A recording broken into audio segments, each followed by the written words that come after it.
Hello, this is M.A.L.E.E with Mermaids in the Ice. Thank you so much for joining me. I decided that since I am a Fire Grand Trine, I'm going to pull on this Aries full moon that everyone's talking about. Yes, I do feel it. Although I'm mostly Sagittarius, I do have some pretty prominent Aries placements as well, thus making me a Fire Grand Trine.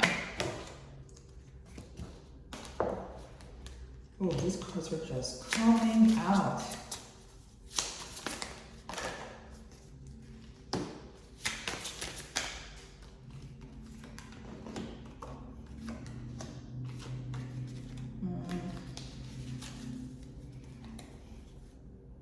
That's not right.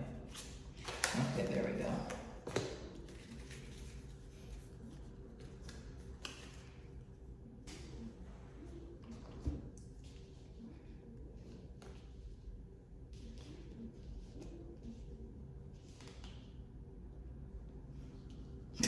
As you all can see, I'm also a Virgo stellium, so yes, I do like a certain amount of tidiness with my reads.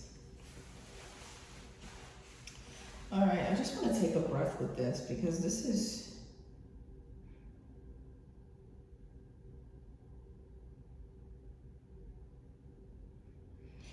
a love read, you guys. Okay, let me just take a breath.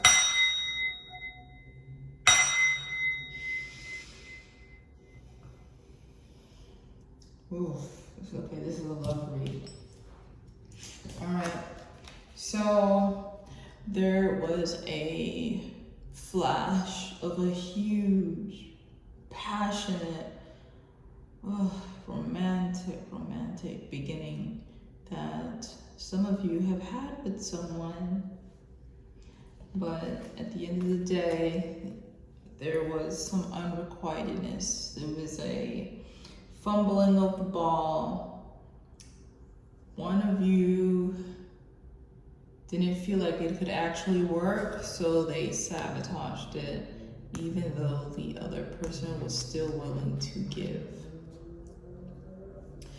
This person, the one who sabotaged it, said, you know what, I'm just gonna focus on making money. Even though I feel so strongly about that person, I'm going to just focus on the things that I can have control over because they didn't believe that the relationship would actually work. So they just focused on creating abundance physically. Okay, and then what did the other person do? The person who got rejected. They also started working on physical things and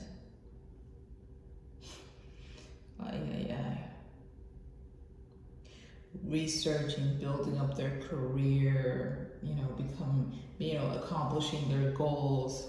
What else can you do? You offered your love, it was rejected. What else can you do? Pridefully, right?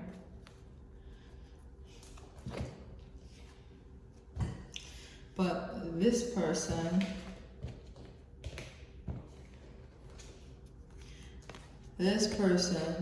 is starting to have memories of the past, about how happy they were with this person.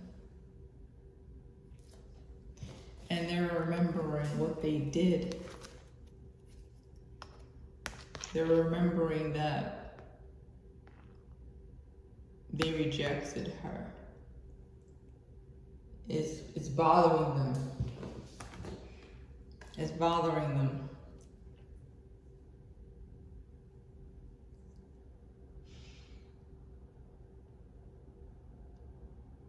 I wish they could take it back. They realize, why did it have to be one or the other? They're really actually meditating on this. It's like, what? It's like, did I really do that? Now, all this person can think about, the one that rejected the other person, is how to get this happiness back. I don't know. Maybe go talk to the person. Maybe go check to see if she's still in the water. I don't know. Do you have a number? Do you have any contact information?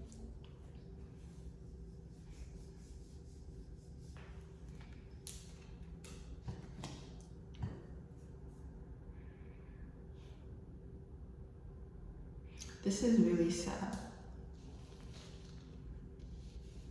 This is really, really sad. This shows what can happen when you live too far up in your head and not enough in your heart. This shows that when you don't pursue your happiness, you don't just hurt yourself. You hurt the people who love you.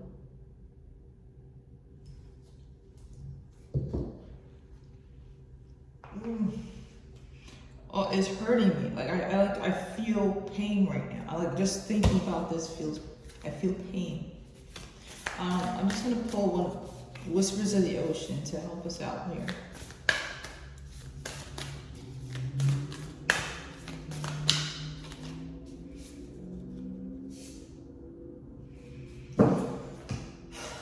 Okay. Setting up parameters. Assess your relationships and determine how they are aligned with your goals.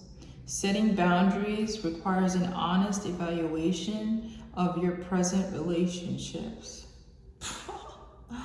Are you serious? You see, this is why I use these cards. They know me and they know the energy. They pick up the energy like butter. One more time. Setting up parameters. Assess your relationships and determine how they are aligned with your goals.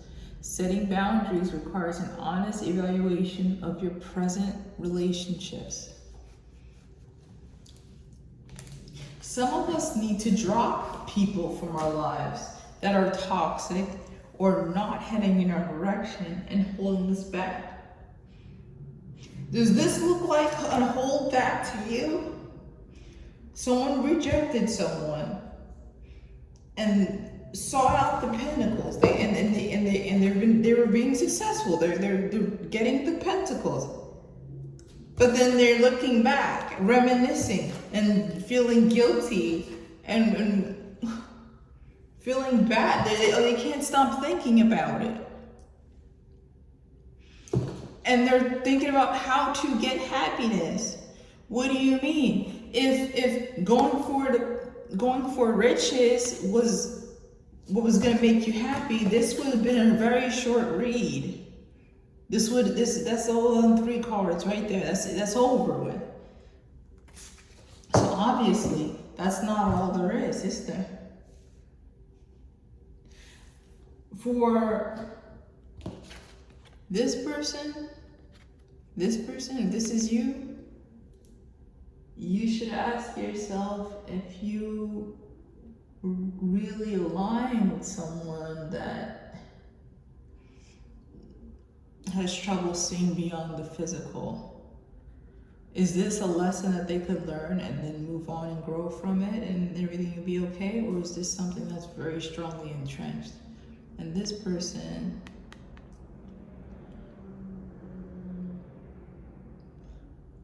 ask yourself why.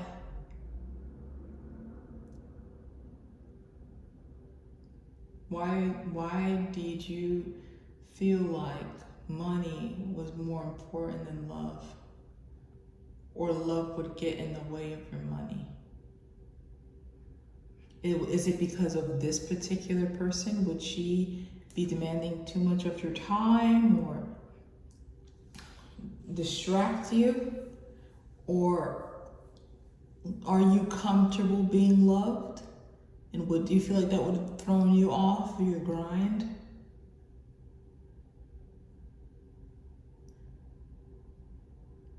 The past few years, we have learned that You can be alive today and dead tomorrow. So I think it's really important for all of us to continue to ask ourselves every day, if I die today, if I had my preference, would I want someone to love me or would I want money? I mean, you can have both, but if you don't have both yet, if you had to choose one, make sure that that part is set up. Invest in that. Not to say it's to neglect the other, but your primary choice, make sure you invest in that. Oh, it's pain. I feel pain, like underneath my eyes. Like many people are crying over this right now. I feel pressure right underneath my eyes. They may not have worded it the way that I have, but you very well know, whatever you're doing right now, if you die right now, a lot of you would be really disappointed in yourself. So whatever it takes, close your eyes and hold your heart and ask yourself, what's the priority? And go ahead and start making steps toward that. Not neglecting the necessities, of course, but make sure that you make steps towards the things that actually fill your heart up. Make your life worth living to you. Okay, this is M.A.L.E.E with Mermaids and Lace. Thank you so very much. Have a good day.